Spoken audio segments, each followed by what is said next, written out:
Karine Béché-Golovko, bonjour et merci d'avoir accepté de nous accorder cet entretien. Merci à vous pour l'invitation. Tout le plaisir est pour nous et pour nos auditeurs. Alors, sur fond de la guerre israélienne donc, sur Gaza, quelle est votre première appréciation du conflit qui vient d'avoir lieu entre l'Iran et l'État hébreu, auquel se sont joints les Américains en bombardant 3 installations nucléaires en violation flagrante du droit international? Et à mon avis, on peut faire déjà 3 remarques pour introduire le propos. Tout d'abord, l'agression qui a été commise par Israël contre l'Iran n'est pas une agression autonome qui soit effectivement déconnectée de tout ce qui se passe dans le Moyen-Orient aujourd'hui, et je dirais même liée en fait au conflit ukrainien, puisque comme vous l'avez soulevé, la question se pose de cette 3e guerre mondiale qui en fait serait peut-être plutôt une première guerre globale. C'est-à-dire que dans le cas de la Première Guerre mondiale ou de la Deuxième Guerre mondiale, nous étions dans une configuration d'une guerre entre des États. Désormais, nous sommes dans le cadre d'une configuration d'une guerre contre les États par une puissance qui est supra-étatique, en tout cas qui se veut supra-étatique, et qui utilise simplement les institutions nationales et étatiques dans un but politique qui est le sien. Donc ce ne sont pas les États dans ce sens-là qui combattent. On voit l'Ukraine n'existe plus. On ne peut pas dire que l'Ukraine se bat. En revanche, ces guerres sont conduites contre des États. La Russie qui veut être un État, l'Iran qui veut être un État, Gaza qui veut que enfin cette résolution de l'ONU avec la Palestine soit réalisée pour que cet État palestinien puisse exister parallèlement à l'État israélien. Donc on voit bien déjà ce paradigme du fait qu'effectivement, tous ces conflits ressortent de la même logique, de cette guerre conduite par une élite globalisée contre les structures étatiques afin de détruire l'État comme centre de pouvoir existant et le transformer en instrument qui doit servir d'autres intérêts et surtout pas les intérêts nationaux. En ce sens-là, effectivement, l'attaque qui a été conduite contre l'Iran n'a strictement rien à voir avec le programme nucléaire. C'est une excuse. Et là, on voit aussi justement l'instrumentalisation de ces organes qui étaient soi-disant internationaux, en tout cas qui le furent après la Seconde Guerre mondiale, comme l'AIEA par exemple, et qui sont devenus des instances aidant et soutenant le pouvoir global. Donc, ils ne sont plus interétatiques, internationaux, ce sont des organes de gouvernance globale. Et l'AIEA, en produisant un discours un peu plus ambigu, a soi-disant voulu légitimer l'action d'Israël, sauf comme ça n'a pas marché, derrière, Grossi a fait très courageusement marche arrière. Il est très doué pour ce genre de choses. On a l'habitude d'ailleurs avec la centrale de Zaporozhye, où il joue également ce même jeu extrêmement délétère. C'est à mon avis la première chose. Le deuxième constat qui est peut-être plus militaire, c'est peut-on réellement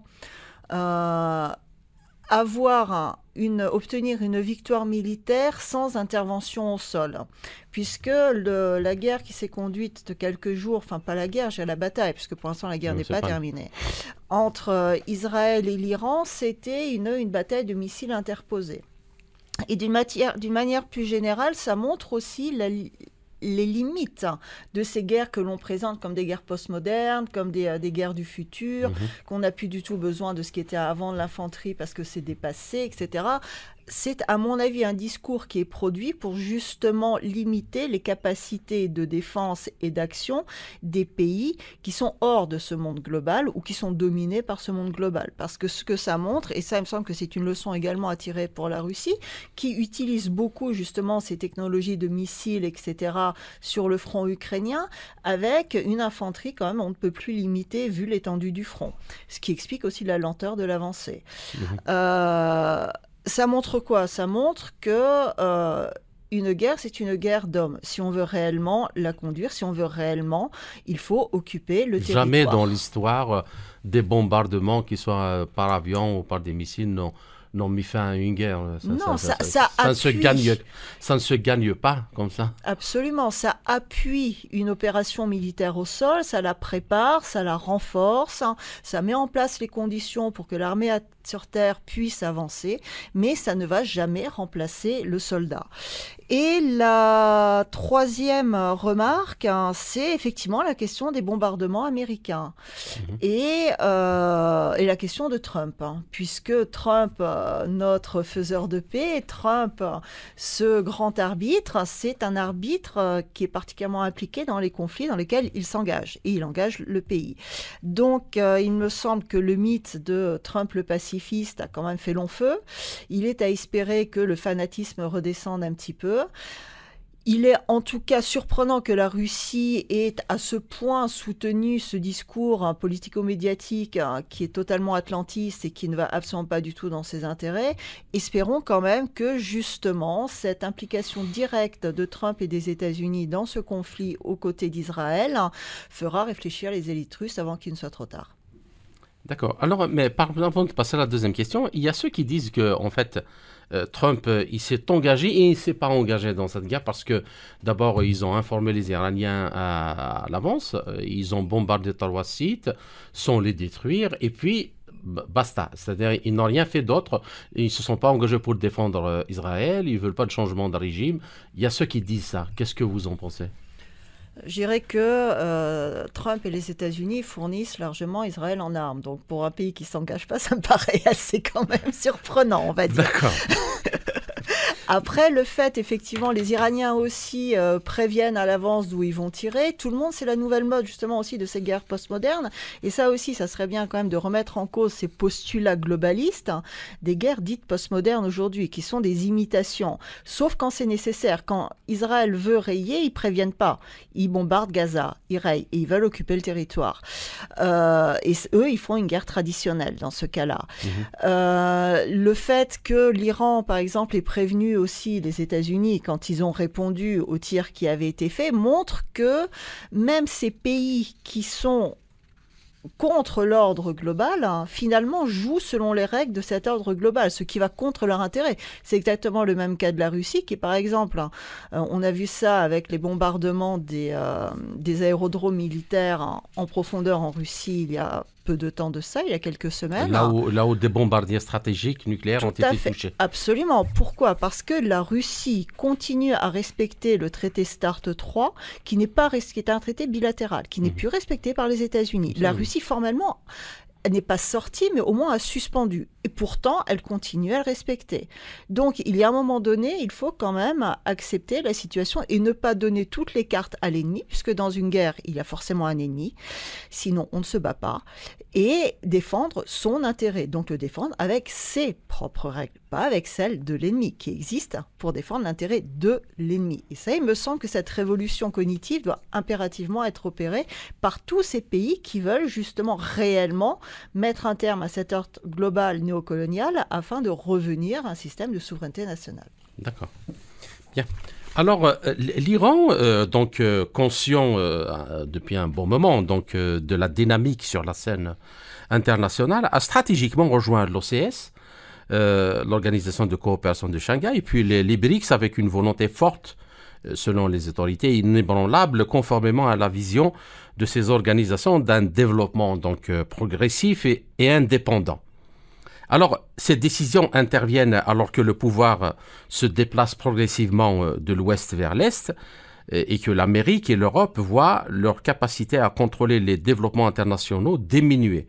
Entre-temps, on a la Chine, la Russie, les membres des BRICS et les puissances régionales asiatiques influentes ont saisi ces opportunités et joué un rôle plus actif dans les affaires mondiales. Donc, on va plus actif, on ne dirait pas décisif, parce que les BRICS restent quand même un forum, mais pas une organisation au sens propre du terme. Alors, ma question, l'agression de l'Iran, dans ce cas, ne vise-t-elle pas, in fine, ce nouvel ordre en formation ? Donc, vise soit à l'arrêter, soit à le retarder au minimum, ou voire le détériorer complètement. Et donc, l'Eurasie est la tête de pont. Et deuxième question, si l'Iran est détruit, parce que, comme vous disiez, ça ce n'est qu'une bataille, la guerre, elle est loin d'être terminée, est détruit, la première région qui serait impactée, c'est certainement les républiques de l'Asie centrale, qui constituent un espace vital hautement important pour la sécurité nationale russe. Alors, qu'en pensez-vous et comment jugez-vous la réaction des autorités russes par rapport à ça? Il y a effectivement la question de la mise en perspective de ce conflit, et dans le temps et géographiquement. Parce que on peut faire un parallèle entre ce qui se passe en Ukraine et l'attaque contre l'Iran. Par rapport à la sécurité nationale russe, il n'y a pas vraiment une grande différence. Parce que si on utilise l'Iran comme une base arrière pour des mouvements terroristes, comme on a fait en Syrie, pour les lancer vers les républiques de l'Asie centrale, là où il y a un terreau déjà prêt, on se dit quand même, il y a un parallèle clair entre les deux aspects. Alors, il y a un parallèle, mais il faut comprendre la différence aussi, parce qu'elle est quand même fondamentale. Le parallèle, oui, c'est ce qu'on disait, c'est dans le sens où nous sommes dans le cadre d'une guerre globale qui se conduit contre les États. Donc, en ce sens-là, effectivement, l'attaque qui est menée contre l'Iran en tant que structure étatique, puisque on n'arrête pas de parler dans les médias occidentaux de la nécessité d'un changement de régime en Iran, donc d'un régime qui soit plus atlantico-compatible, montre bien que effectivement c'est dans cette logique de la guerre qui doit permettre d'affaiblir le retour des États, puisque nous ne sommes pas sortis du système de globalisation, mais nous sommes dans une phase de globalisation contestée. Il est encore trop tôt de parler de la réalité d'un monde multipolaire, simplement que ces pôles n'existent pas. Il n'y a pas de pôle politique alternatif. Il y a effectivement, comme vous l'avez juste dit, un rôle plus actif dans les affaires mondiales, mais ça reste surtout un niveau pour l'instant économique. Il n'y a pas, et ça se voit actuellement par exemple, au niveau politique, beaucoup de questions se posent quand même, parce que les autres pays débarquent tous en Russie avec leur plan de paix, mais personne débarque avec son plan de victoire. Donc la question du pôle politique alternatif, pour l'instant, reste à créer, et en ce sens-là, il faut faire attention, il me semble aussi, avec le terme de l'Eurasie. La Russie existe. Les gens se battent pour la terre russe. Personne ne va se battre pour la terre euro-asiatique. Et ça, il me semble que ce fondement, justement, de l'importance de la terre et du rapport à la terre est une notion qu'il ne faut pas noyer en créant des notions alternatives qui sont des notions philosophiques, qui sont des notions politistes, mais qui ne vont pas renvoyer à une construction politique historique. En ce qui concerne derrière effectivement la question de savoir et derrière il y a quoi, et c'est là où on voit par contre la différence entre le combat qui se mène sur le front ukrainien et le combat au Moyen-Orient. Le combat qui se développe sur le front ukrainien est un combat direct contre le monde russe, à l'intérieur du monde russe.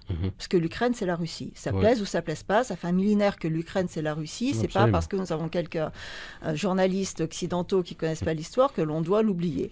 Donc, c'est un combat qui était mené sur le territoire russe, sur la terre russe.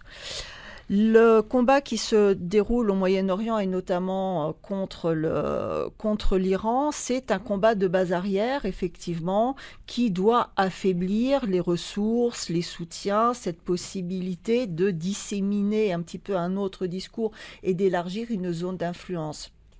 Donc, si vous voulez, d'un côté, du côté de l'Iran, on aurait plutôt une attaque qui serait une attaque indirecte, avec effectivement derrière la possibilité d'entrer sur la zone de l'Asie centrale, et on voit que le combat est déjà en train de se conduire et de se développer là-dessus.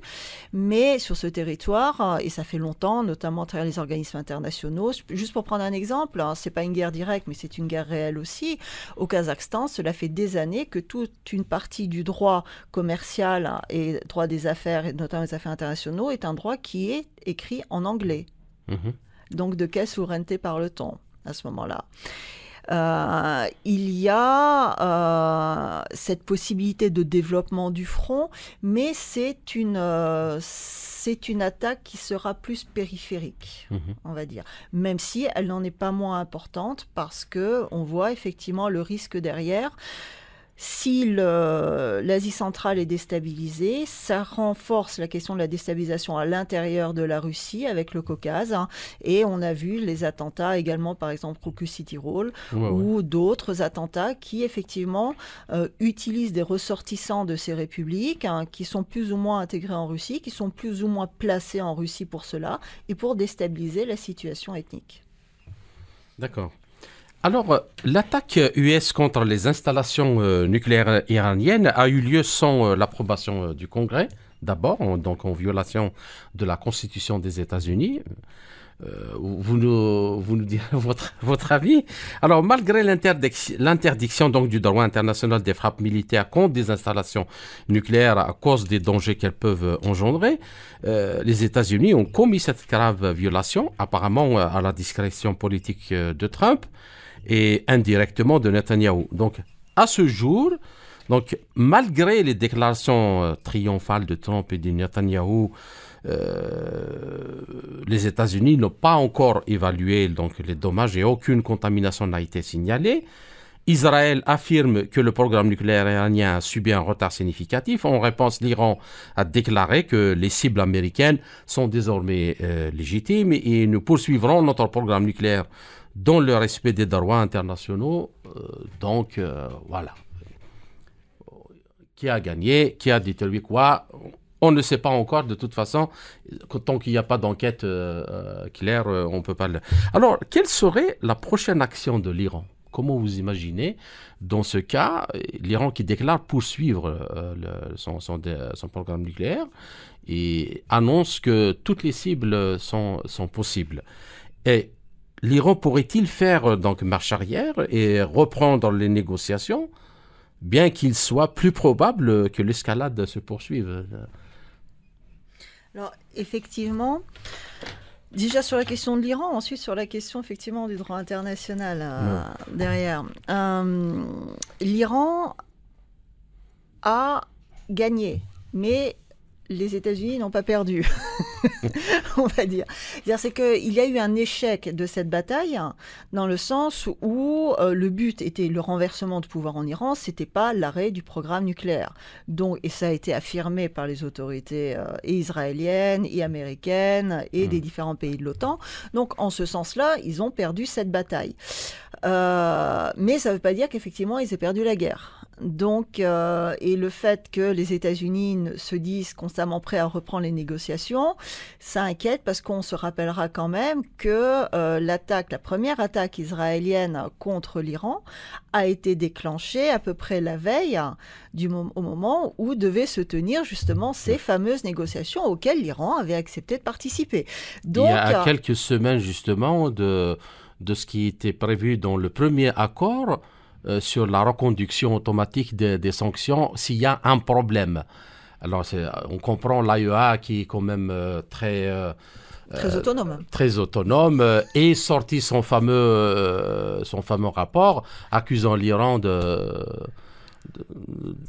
au minimum de cacher des choses, disons, pas très nettes par rapport... Voilà, donc ça a donné en fait ce mécanisme et ça l'a lancé. Quelle est la première réaction de l'Iran? C'est de dire, nous suspendons, et la décision a été votée par les parlementaires iraniens, nous suspendons toute collaboration avec l'AIEA, puisque objectivement, l'AIEA est un organe qui n'est pas neutre, qui est intégré, et il y a eu une publication intéressante au moment où justement le vote se produisait, une publication intéressante dans le New York Times qui expliquait que les États-Unis seraient intéressés pour savoir où se trouvent les stocks d'uranium, puisqu'ils ont été déplacés lors des frappes américaines et qu'ils n'ont pas été perdus. Donc l'AIEA a adressé la demande à l'Iran pour savoir où sont vos stocks. On aimerait bien venir vérifier. Donc on comprend très bien en fait le circuit d'information. L'Iran aussi comprend et l'Iran a décrété qu'il suspendait pour l'instant puisque justement c'est une question de danger national. Ce qui est beaucoup plus surprenant ici aussi, c'est la réaction de la Russie qui immédiatement a condamné la réaction de l'Iran de suspendre toute collaboration avec l'AIEA au nom d'une certaine sécurité internationale. Or, quelle est la sécurité internationale quand c'est justement l'organe qui est censé protéger la sécurité atomique qui fournit l'excuse pour une attaque et qui contre ces visiblement sites. A donné même les noms des scientifiques, qui ont été les liquidés emplacements, etc. Donc, le problème est que effectivement, cet organe, l'AIEA, n'est pas un organe qui garantit la sécurité nationale, c'est un organe qui la met en danger. Et là aussi, il serait bon que la Russie, quand même, arrête de répéter ce discours post-guerre de l'époque où il y avait un certain, en tout cas, compromis. Ce compromis n'existe plus, il est temps d'en prendre acte.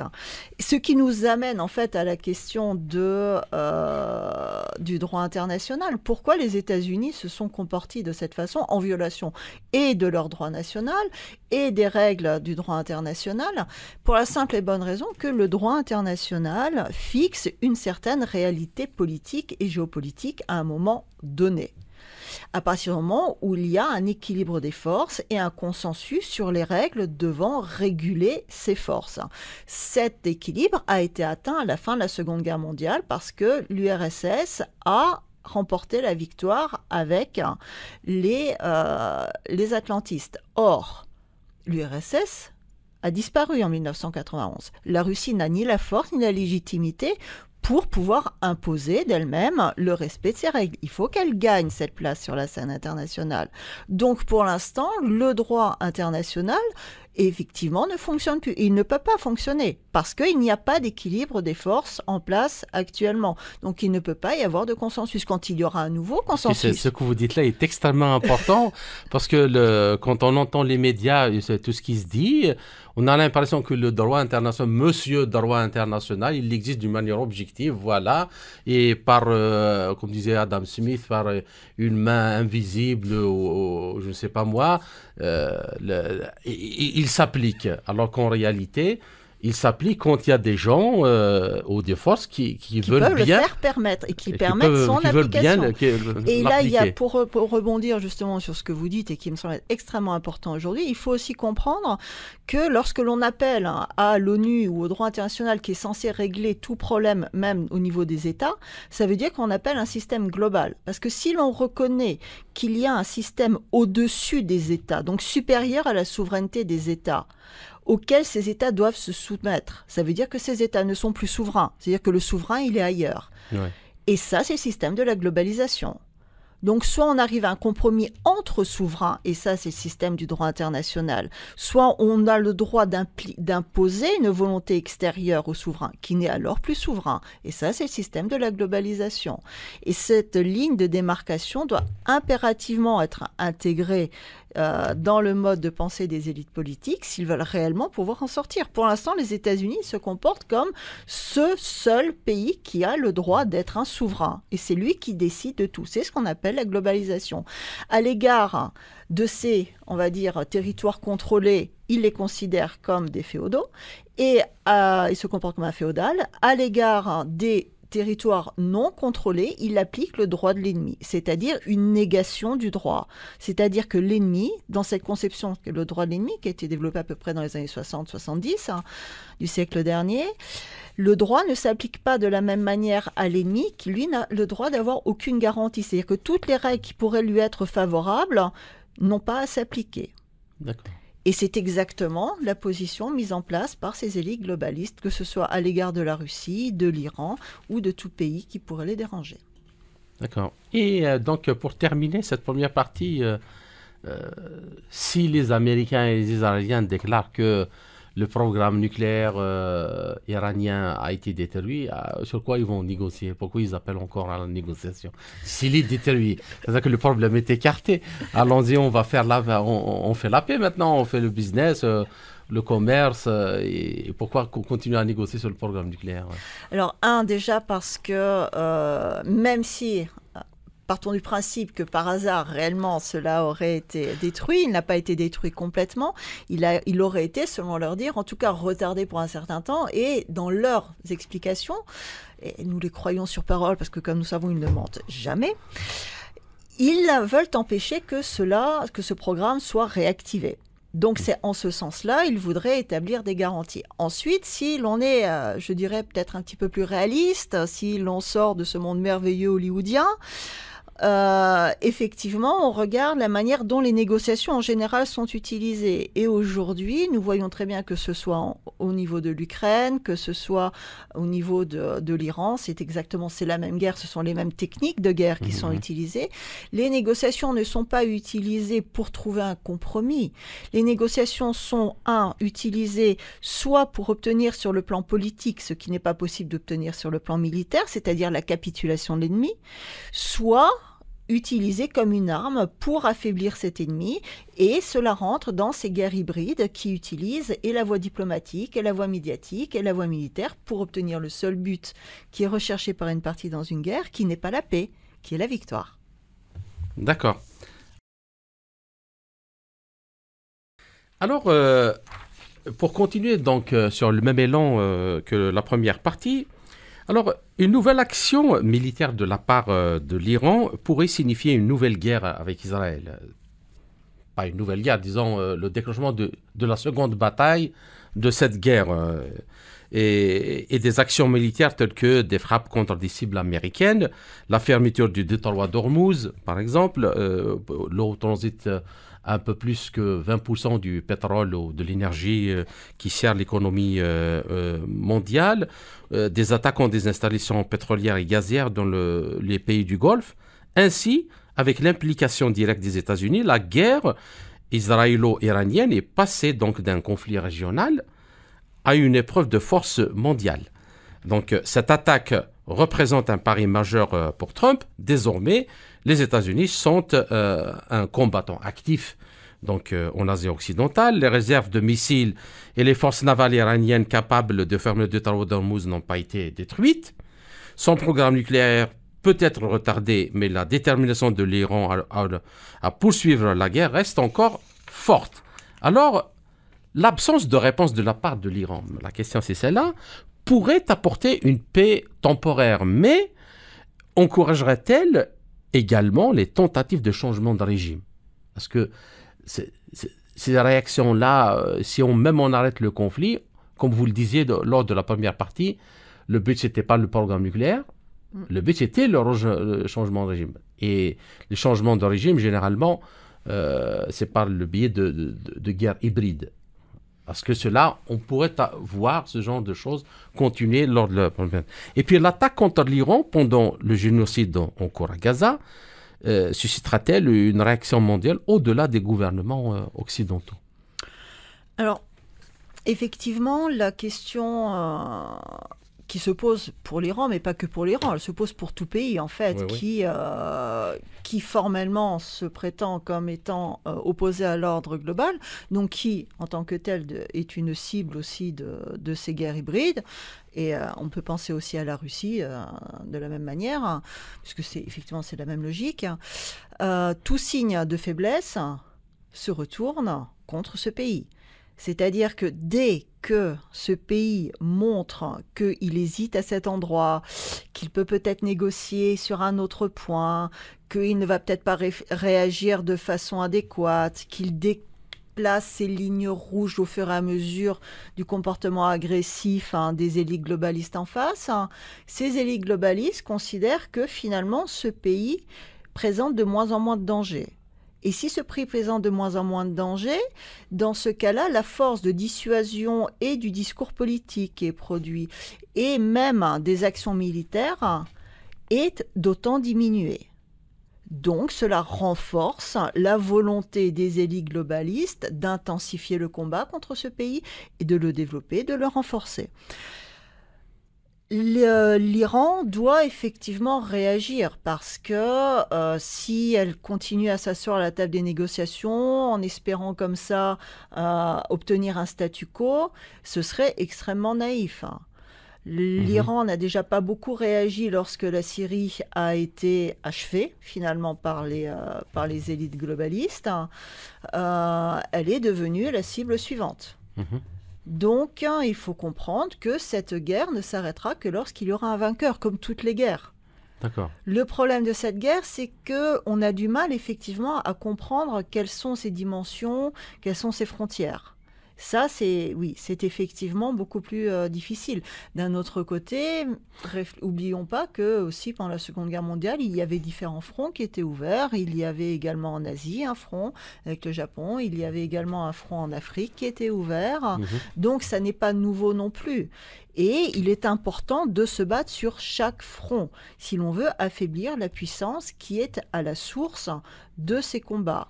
Et d'ailleurs, par rapport à là, on voit que, par exemple, le président français, qui annonce un nouveau paquet déjà de sanctions à l'égard de la Russie,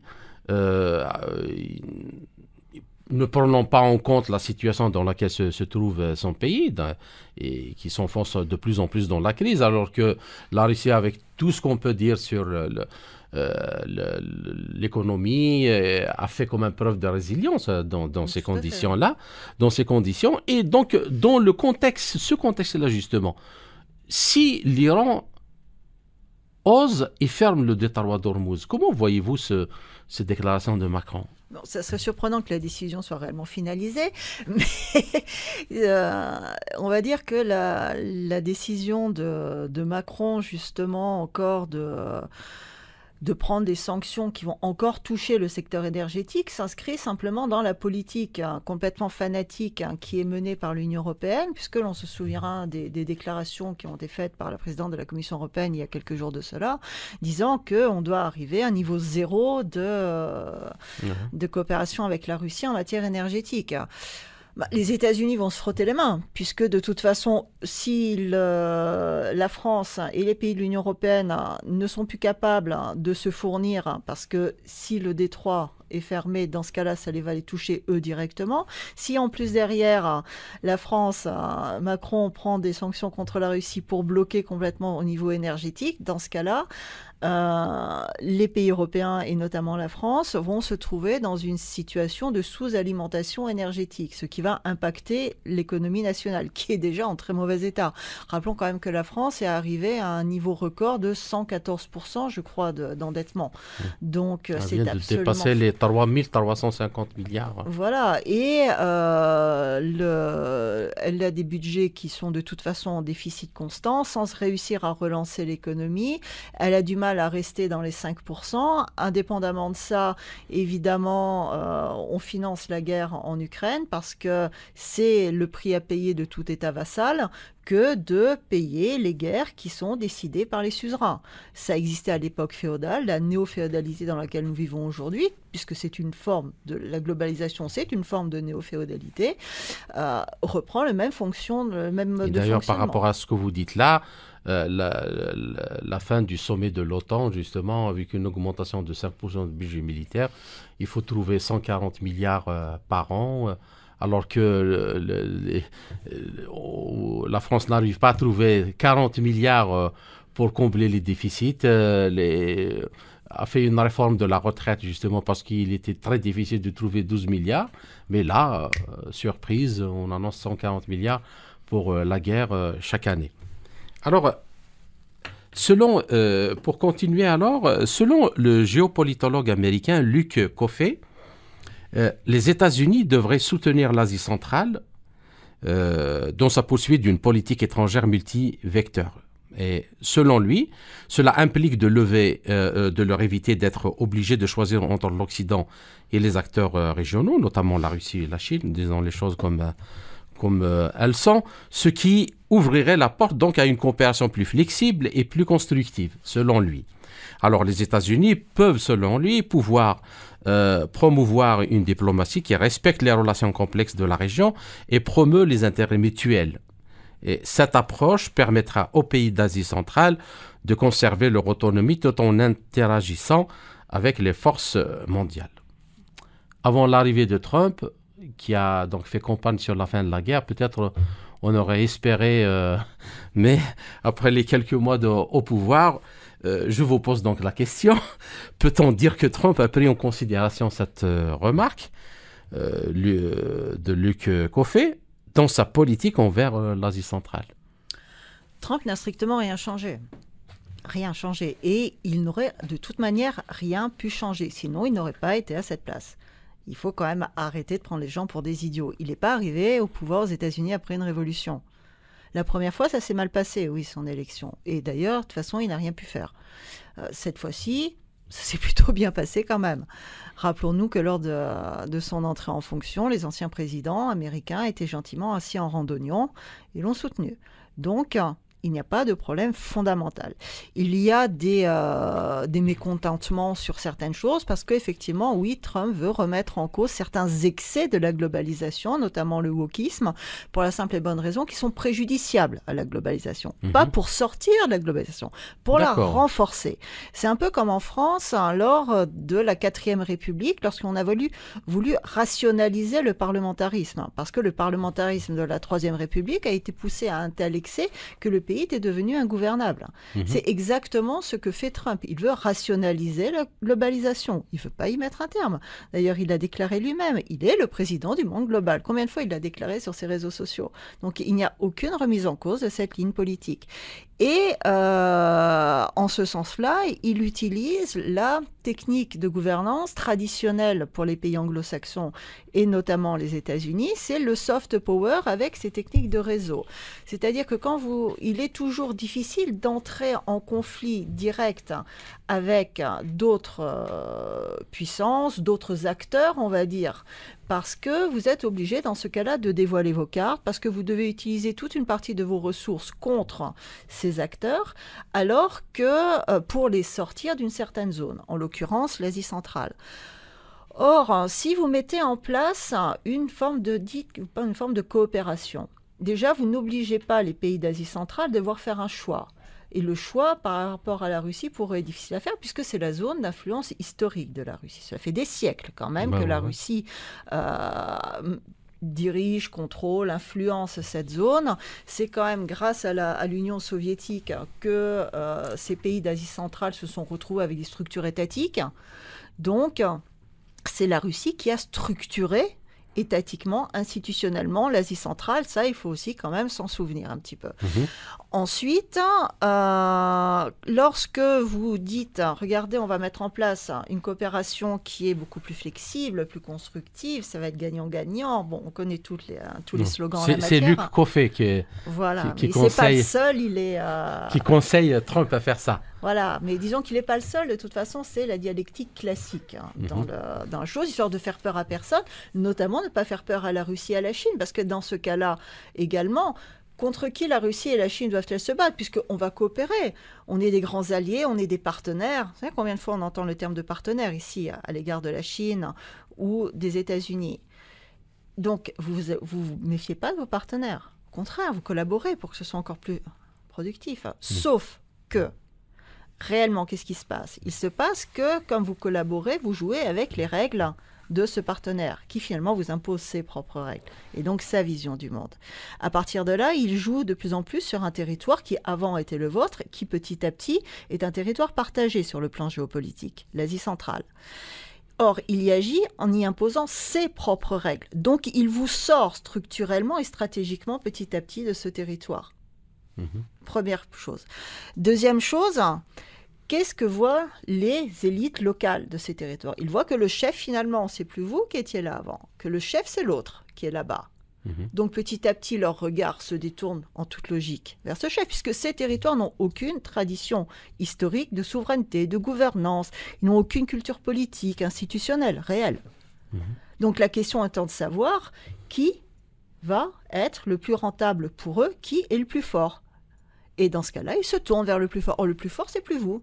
C'est le nouvel acteur qui vient sur votre territoire, qui finalement n'est plus votre territoire. Exactement ce que nous sommes en train de voir justement dans cette région d'Asie centrale. Parallèlement à ça, la question aussi, quand on met souvent sur le même plan la Chine et la Russie, il me semble qu'il faudrait quand même relativiser le côté harmonieux de la coopération entre la Chine et la Russie, parce que c'est une coopération qui elle-même aussi est complètement déséquilibrée.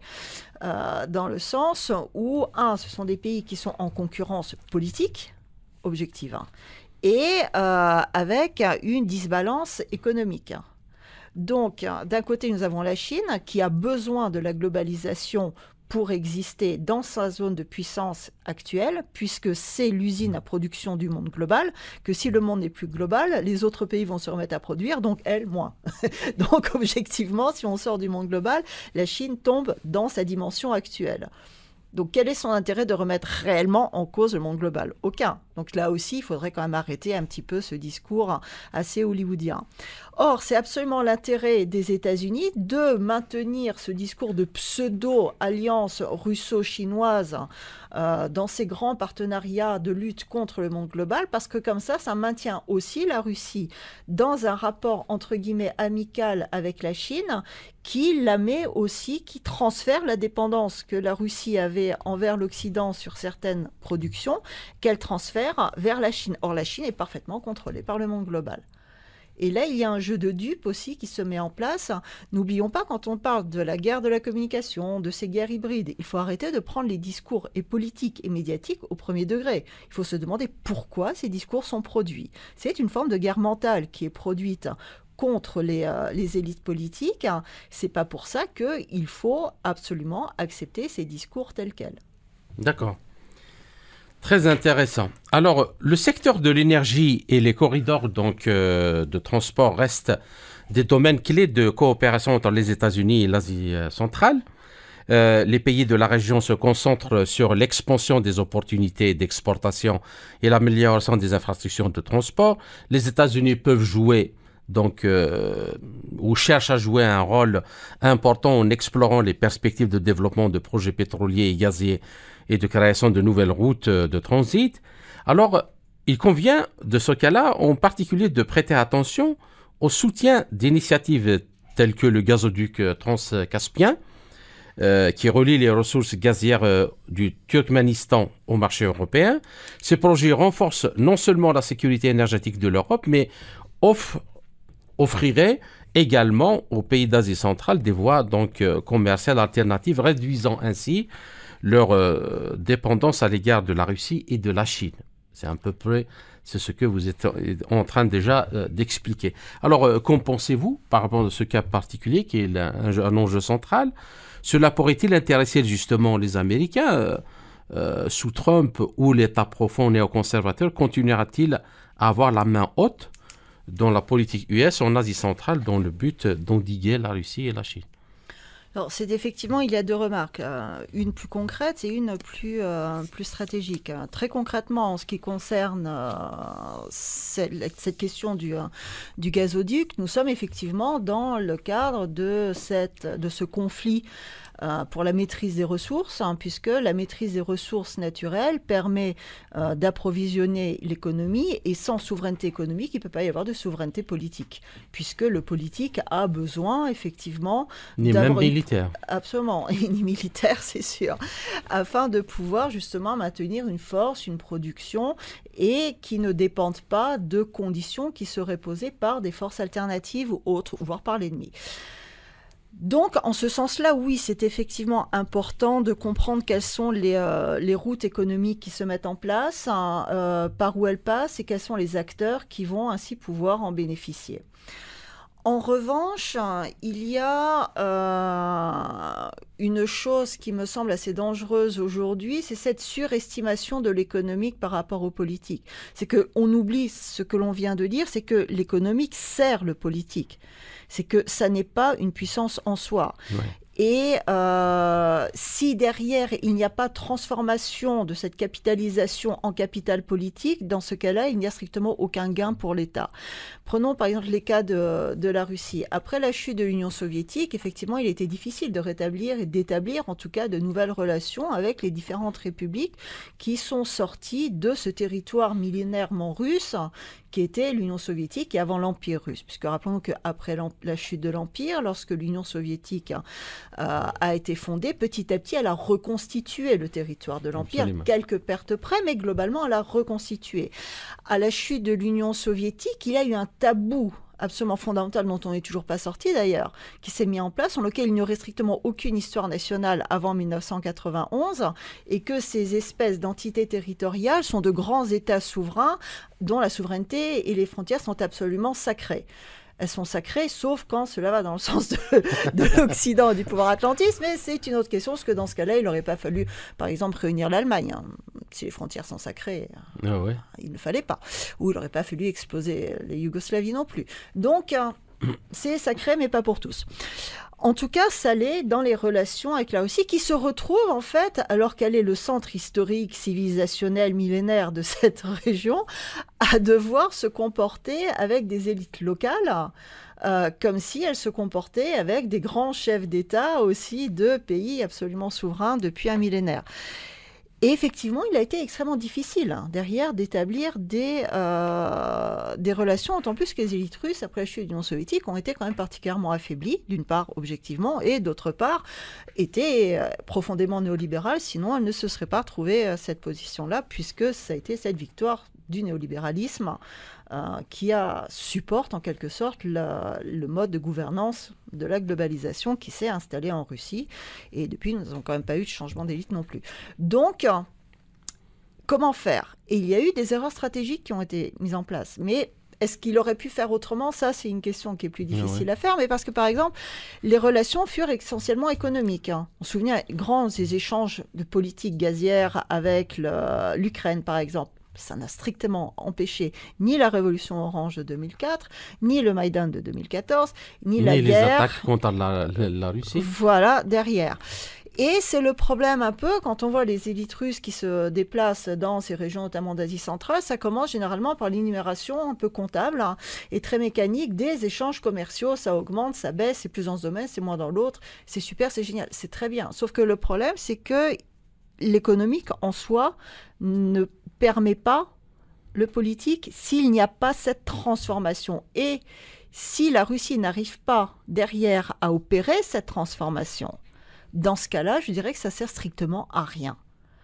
Donc, c'est une impasse. Et pour opérer cette transformation, il faudrait que la Russie ait autre chose à proposer que le culte numérique, que le culte du business, etc., etc.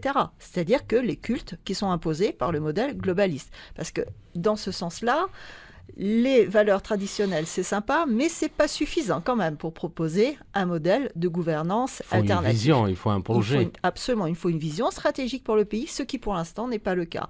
Donc, ces pays d'Asie centrale sont absolument logiques. On en revient à ce qu'on disait avant. Qui est le maître? C'est celui qui produit le modèle de gouvernance originaire. Ce n'est pas la Russie qui a produit ce modèle de gouvernance originaire. Quand la Russie arrivera à produire un modèle de gouvernance alternative qui soit un projet civilisationnel alternatif et un projet de gouvernance alternatif, dans ce cas-là, elle pourra redevenir un centre de pouvoir et elle pourra reconstituer sa zone d'influence. Et c'est assez urgent. D'accord. Alors, une dernière question. L'Asie centrale reste donc une région clé pour maintenir l'influence géopolitique de la Russie. Vous voulez de le rappeler encore une fois. Les liens traditionnels, la présence historique et l'interconnexion économique créent une base solide donc, pour l'interaction de Moscou avec les pays de la région. Cependant, donc, l'activation d'acteurs extérieurs tels que les États-Unis et la Chine aussi pose le défi à la Russie de développer une stratégie plus flexible, plus efficace, en utilisant donc des mécanismes d'intégration tels que l'OCS, par exemple, l'OTSC, l'Union des États indépendants, l'Union économique eurasiatique, pardon. Alors, l'Organisation de coopération de Shanghai est un outil donc puissant dans l'arsenal de politique étrangère russe.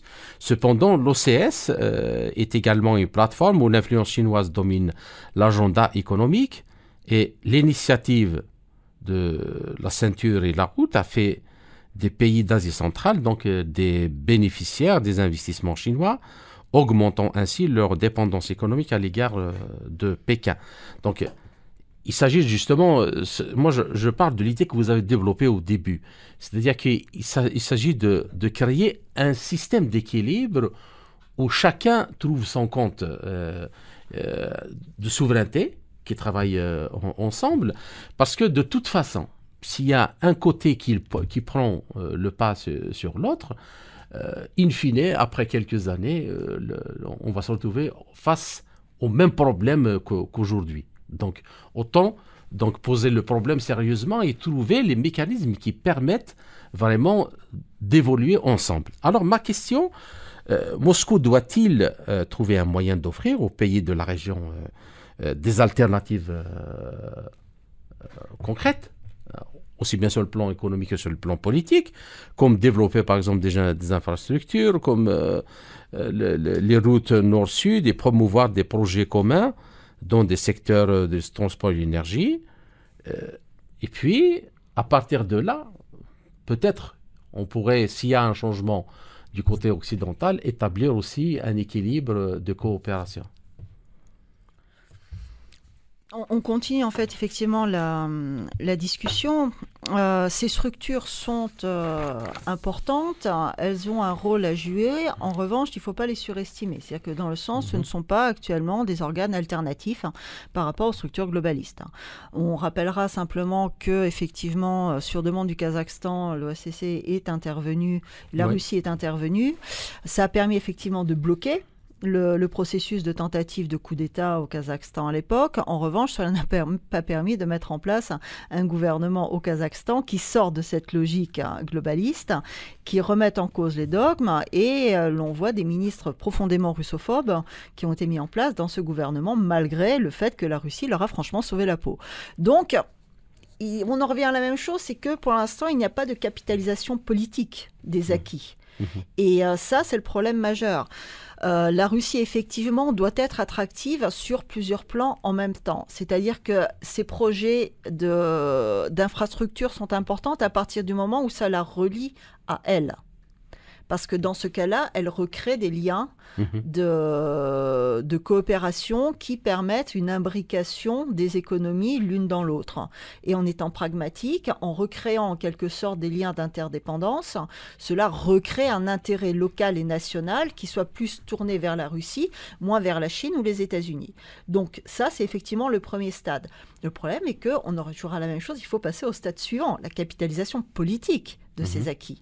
Et tant que la Russie n'arrivera pas à produire ce modèle de gouvernance, tant qu'elle n'aura pas autre chose à proposer que du gaz, du pétrole, ou à l'époque du Covid, quelques vaccins, et maintenant des gazoducs, elle ne sera jamais à nouveau une puissance clé sur la scène internationale. Elle reste un potentiel, parce que ce potentiel, elle l'a, objectivement. Mais sans révolution cognitive des élites, ce potentiel ne pourra pas être réalisé. Espérons que quand même la guerre qui est conduite sur le front ukrainien aujourd'hui, lorsque l'on voit les explosions à droite à gauche, comme par exemple l'implosion de l'Arménie, le fait, le renforcement d'une crise qui commence à être extrêmement dangereuse avec l'Azerbaïdjan, parce que l'Azerbaïdjan c'est la Turquie c'est les États-Unis, c'est Israël, c'est l'OTAN. Donc la Russie doit comprendre qu'elle ne peut pas avoir de place dans le modèle global. Soit la globalisation existe et elle disparaît comme pays souverain, et elle disparaîtra dans ses frontières actuelles parce qu'elle est trop grande dans ses frontières pour être digérée, donc elle devrait être découpée par le monde global. Soit elle veut gagner, mais dans ce cas-là, elle veut remettre en cause. Et pour l'instant, il faudrait qu'elle veuille vouloir, je dirais, ce qui n'est pas le cas. Pour l'instant, elle veut une place dans ce monde. Et tant qu'on n'arrivera pas à passer ce cap, on se retrouvera dans des demi-mesures. C'est que d'un côté, oui, il y a des projets qui sont intéressants, mais d'autre côté, de toute façon, stratégiquement, ils ne changent rien. Et c'est ce cap qui est absolument impératif de passer à une 4e année de guerre ouverte contre elle. Il me semble que c'est quand même le moment de passer le pas. Et dernière chose, il y a quand même un potentiel historique que vous avez déjà évoqué, mais aussi culturel, religieux, ethnique même, parce que durant des siècles, ces peuples-là, bien qu'ils ont une ethnie à part, mais ils se sont mélangés aussi. Ce sont des peuples qui se sont mélangés. Tout ça, il me semble que c'est un potentiel qui est déjà là. On ne parle pas du néant, c'est-à-dire on ne parle pas de zéro, comme on dit, et qui peut être capitalisé rapidement. Je sais pas. Mais pour cela, il faut une politique stable de travail sur l'espace post-soviétique, c'est-à-dire sur l'étranger proche russe, qui pour l'instant n'existe pas. Le problème est que il y a eu, à l'inverse, dans cette politique du rollback, qui a été mise en place et renforcée à nouveau depuis la chute de l'Union soviétique, un travail extrême qui a été fait sur ces territoires par les anglo-saxons, avec une réécriture de l'histoire où on leur a créé un passé souverain indépendant de la Russie, ou deux, on leur a rentré dans la tête que la Russie, entre guillemets, occupait ces territoires avant. Et troisièmement, il y a eu le développement, comme ça a été le cas en Ukraine, d'un faux patriotisme local qui est dirigé contre la Russie et qui est dirigé contre l'histoire réelle de ces régions. Or, pour changer la situation, la Russie a besoin de développer réellement une vision et une politique stratégique sur son étranger proche. Pour cela, on en revient toujours à la même chose. Il faut qu'elle-même ait conscience et assume le monde russe. Il faut qu'elle-même assume cette vision territoriale, historique, civilisationnelle, et qu'elle arrête de considérer aussi ces territoires comme l'étranger. C'est le monde russe. Et tant qu'elle n'arrivera pas à dépasser ça, elle ne pourra pas convaincre les autres de ce dont elle, ces élites, ici, doutent étrangement. Donc on en revient toujours à la nécessité de remettre en cause la défaite de 1991, et sans remettre en cause cette défaite de 1991, on ne peut pas remettre en cause le paradigme. Parce que comme on a dit, seul un changement réellement géopolitique et politique de la situation d'un rapport de force permettra de mettre en place de nouvelles règles qui vont fixer ce nouveau rapport. Or, il faut le mettre en place. Pour le mettre en place, il faut déjà revenir sur la défaite de 91. D'accord. Donc, c'est toujours un plaisir de vous recevoir. Tous vos passages sont exceptionnels dans notre radio. Chers auditeurs, je dis malheureusement, notre entretien arrive à sa fin. Karine Béché-Golovko, je vous remercie pour toutes ces analyses et tous ces éclairages. J'espère vous retrouver dans les quelques semaines à venir dans un autre entretien pour traiter d'un autre sujet. Merci encore une fois et à très bientôt. Merci à vous.